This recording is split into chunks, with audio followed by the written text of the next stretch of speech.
იცით რატომ აღინიშნება 15 მარტს ქართული артиლერიის დღე?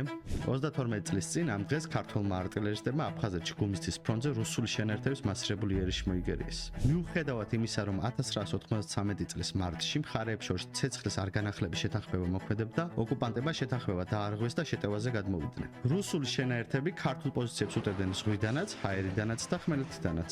შეტევა დიდი ხნის განმავლობაში იგეგმებოდა. მას ორგანიზებას უწევდნენ და მასში მონაწილეობდნენ მაღალი რანგის რუსი ოფიცრები.